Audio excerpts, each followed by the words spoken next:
Hello guys! I can't believe I'm actually doing this. I think I might have forgotten how to film this. For those who don't know me, hi, my name is Clara and I'm the owner of this channel where you are, The Ink Path, a bilingual channel, which means that I talk about literature in English and in Spanish. I normally post videos every Friday. I post the two videos with a kind of time lapse of 30 minutes each, so one will be up at 5 p.m. Spanish time and the other one would be up at 5:30. And I normally love talking about books, but I've been a little bit absent here because I am a PhD student, and these time period before the Christmas break, which is why I'm filming this. I'm on a Christmas break and I really need it. I had a lot of work and I actually couldn't be very present around the kind of YouTube, booktube sphere, and also on social media. So I'm going to try to go back to this kind of platform and see how it goes.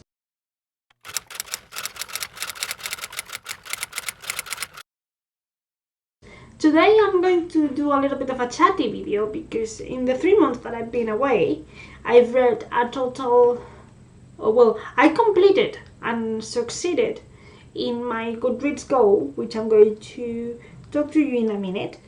And I not only completed, but I surpassed it. I wanted to read 30 books in 2019, and I managed to read so far, and I haven't finished it yet. The year is not finished yet. I managed to read 32 books. How did I do this with the so little time that I had? I must confess that in the month that I took off from the summer, like the holidays that I took, I actually didn't read that much because I have to do other stuff and I wanted to travel and I wanted to, get off my head from books and texts and articles. But from September onwards, because I had so much work to do, I had to prepare a speech for a conference, and I also have to write an article of for a kind of academical journal of said conference. So I had a lot of work to do in my hands. I decided that I would go back to my library.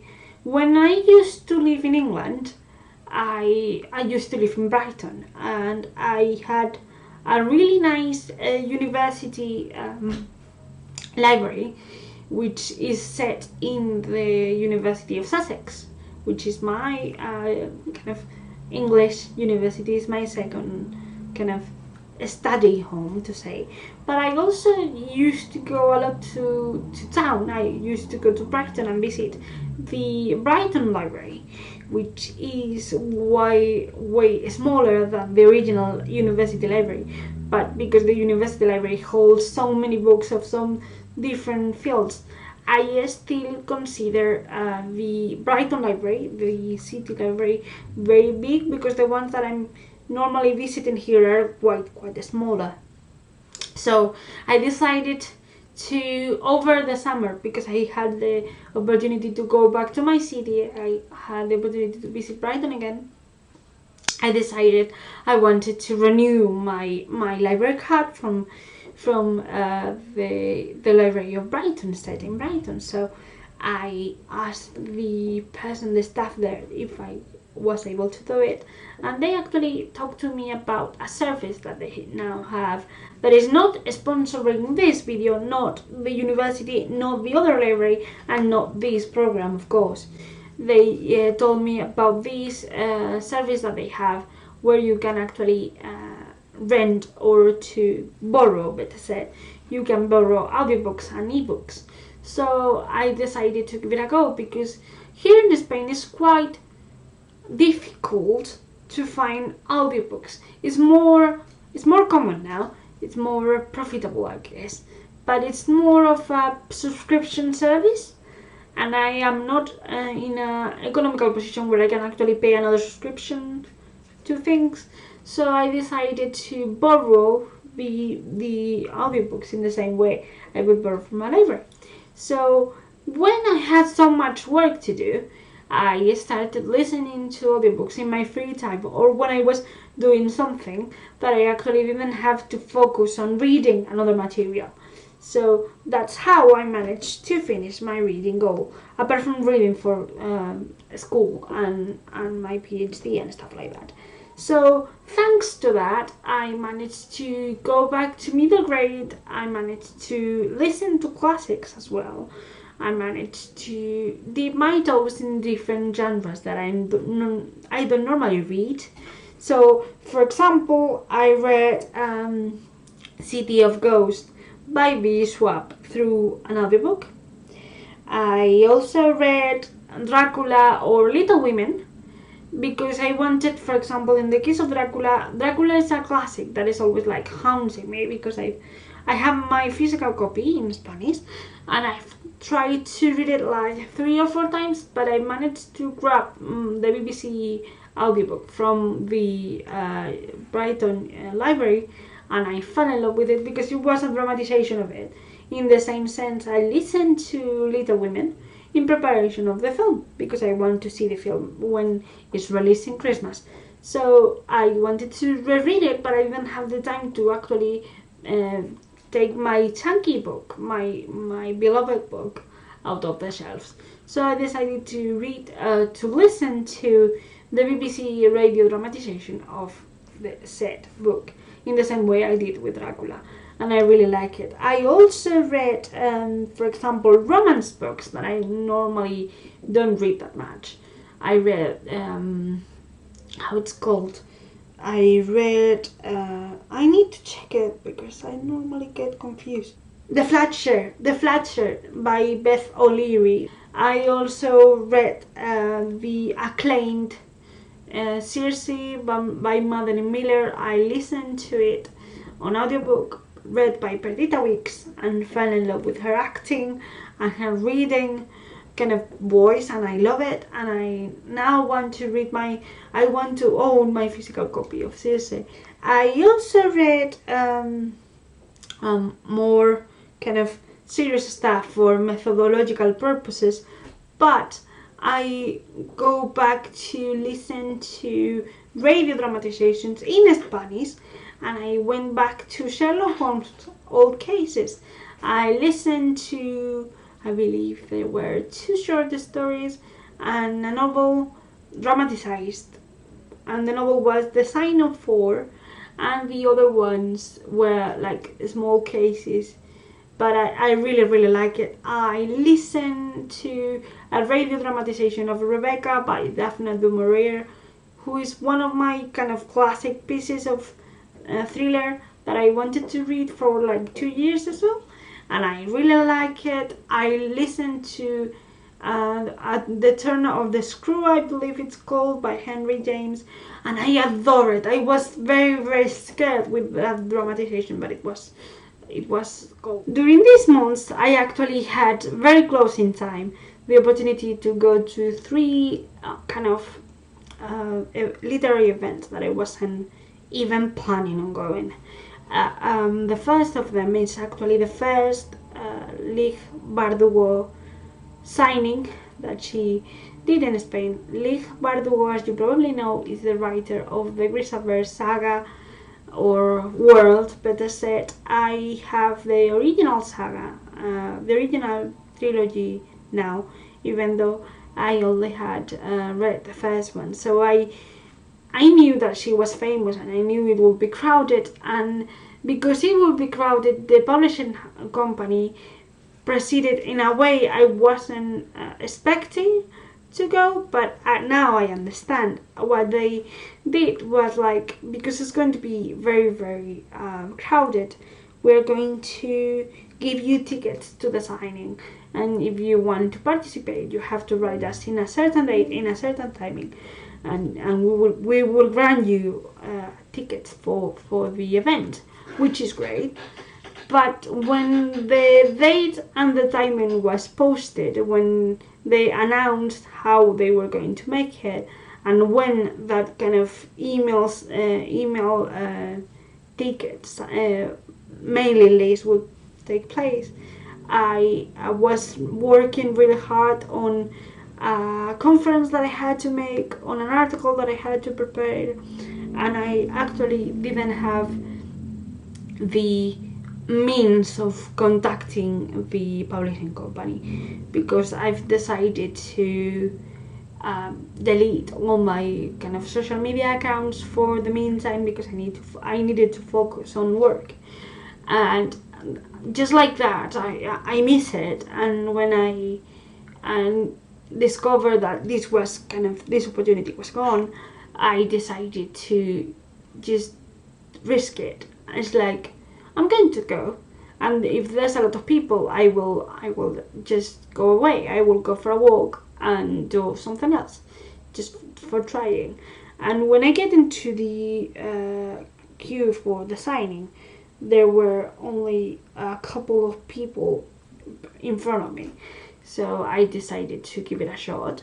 Luckily for me, when the queue started like getting bigger and bigger and bigger, and they proceeded to give the tickets to the people who actually went to the queue and had the tickets, they realized that there were several tickets that didn't have an owner. So for those who, as me, didn't have the chance to actually email the publishing company when the set was done and say, hey, I want to meet Leigh, can I get a ticket? We actually had the opportunity with those spare tickets to meet her. So when I actually got the opportunity, got the ticket, and entered the place, I was a little bit terrified, because I didn't prepare any speech, anything.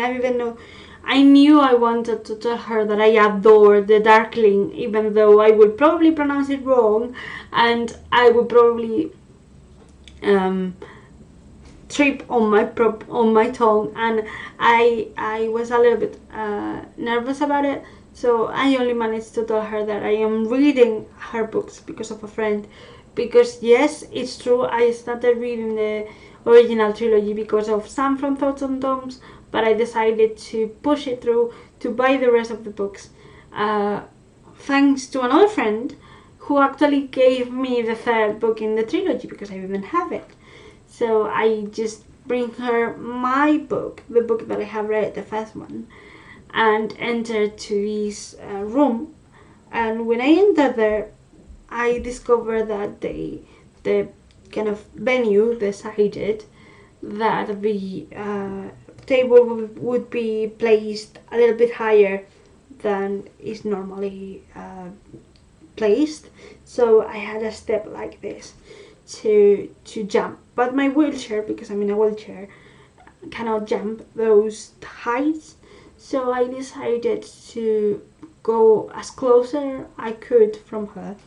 And when she realized, she literally went down the signing table to hug me and to chat with me for a little while and to take the book for me.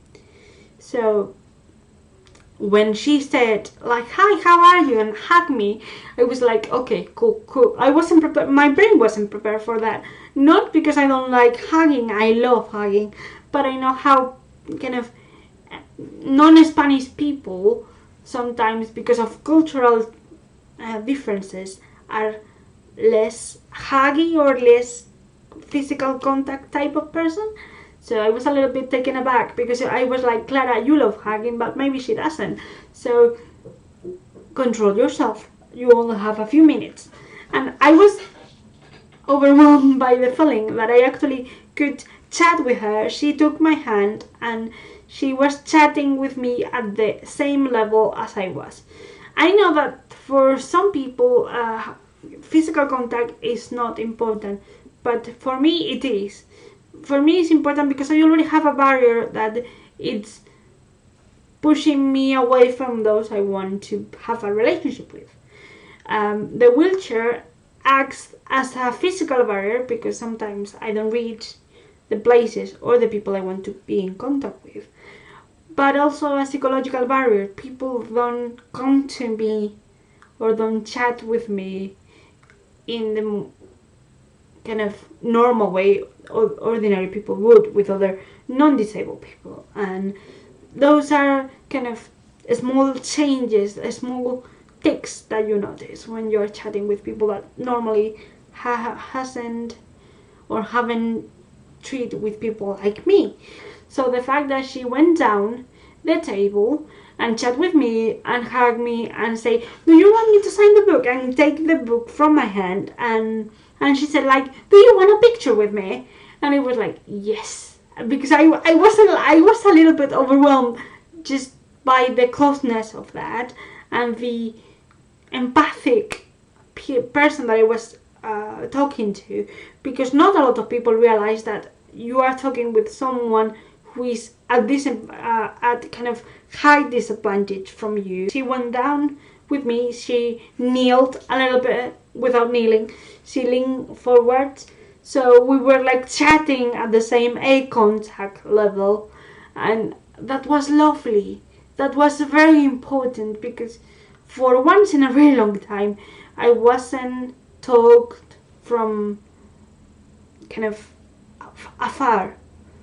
I didn't have this feeling of being talked with kind of social distance, if it has any sense. Having her been so kind as to come down to my level and chat with me and hug me and propose the idea of the photograph, which I wasn't not expecting. I wasn't expecting at all. It's just, she was lovely. But she's not the only author I met during these months. I also had the opportunity to meet, or actually, this is the third or fourth time I meet with her.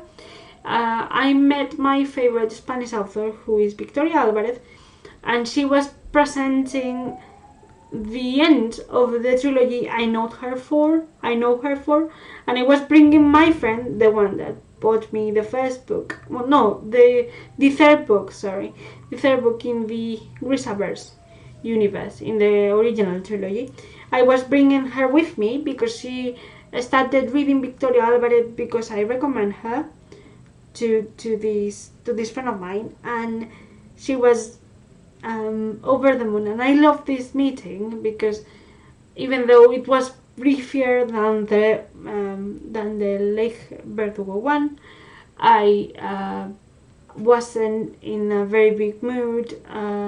I wasn't as happy as I normally am, as bubbly as I normally am, and it was a very complicated week, and I was very tired, and I wasn't in the right mindset. But with a few moments with this author, kind of chatting and checking how she was, and if I enjoyed the book, or if I have continued with the trilogy and so on, she lifted my mood, and I will always be very grateful for that. And lastly, I had the opportunity to meet Victoria Swap, who came back to Spain to present the last book in the Darker Shade of Magic series.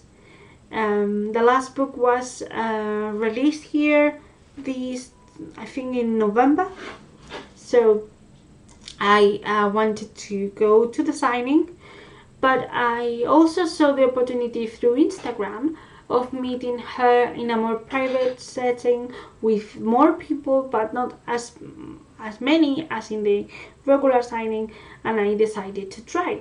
You had to kind of comment and say, who will you take to the London, and which London will you visit? So I give it a shot, and originally I wasn't selected, but when 3 people were like said that couldn't make it, I was contacted again by the publishing house saying, hey, one of the people had to decline the invitation. Do you want to come in her place or his place? And I was like, yes. So we were going to my favorite place in the world, which is the Parque del Retiro, a little bit like Hyde Park, but not as big. And there's a library in the at the beginning of the park, and they kind of booked a room for us to have, like, well, for her to present the book and to be interviewed by two other Spanish authors that actually conducted the event.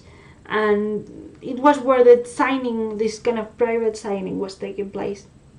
We were around 30 people or so, so it was great to meet her again.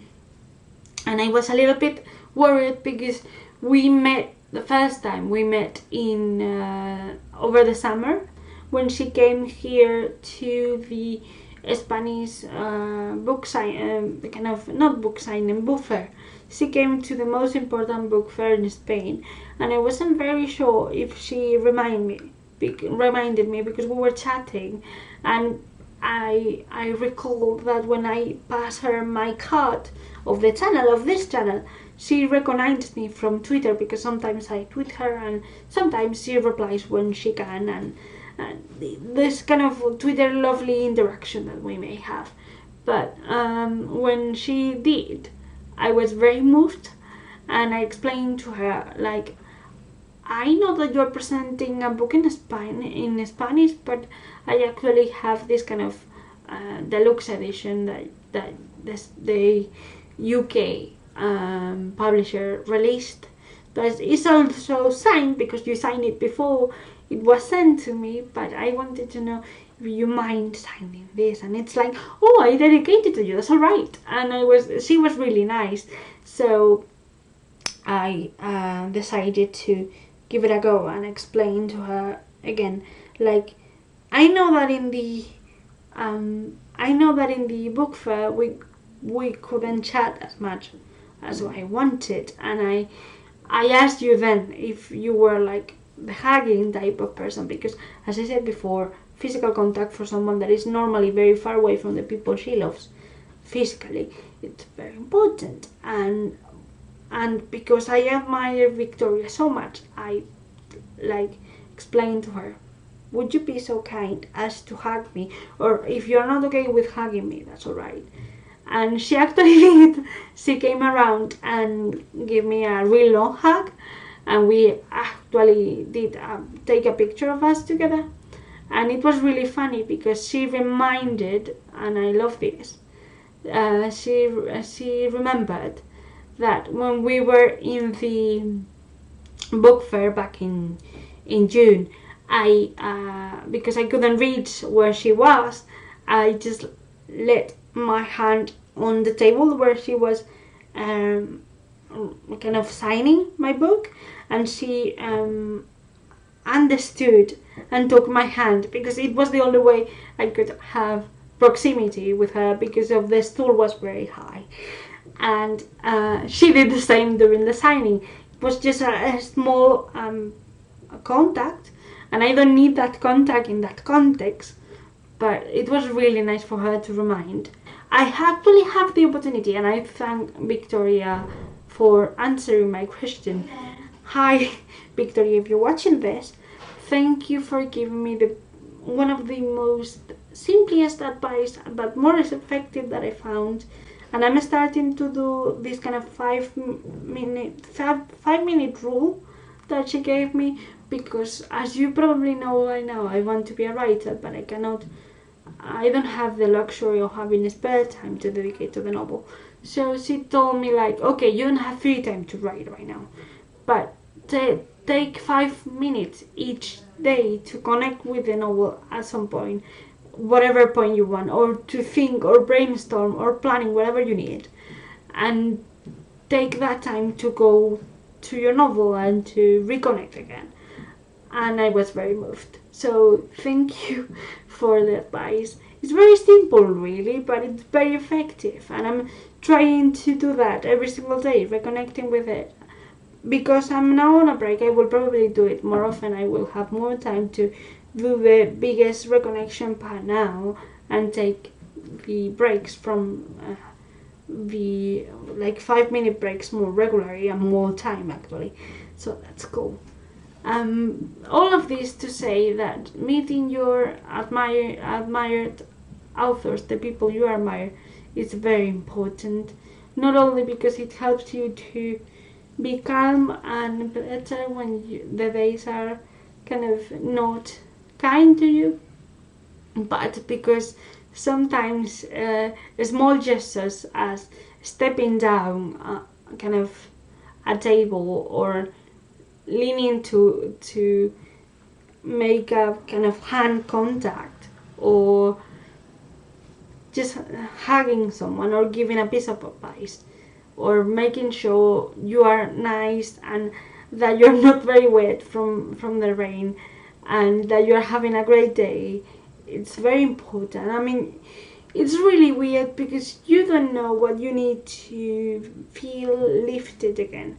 Maybe it's someone asking you how you are, and it's been a while. This kind of sentences like, "It's been a while. I miss chatting with you," or "Of course I remember you. We were together here. We met here," or "Do you want to take a photograph with me?" That kind of sentences are maybe small sentences out of context, but when you have a really bad day, to someone it can mean the world, or at least it was to me. Okay, now it's when I shut up. I hope you enjoyed this video and it's not very long, and I hope I can see you next week. Bye!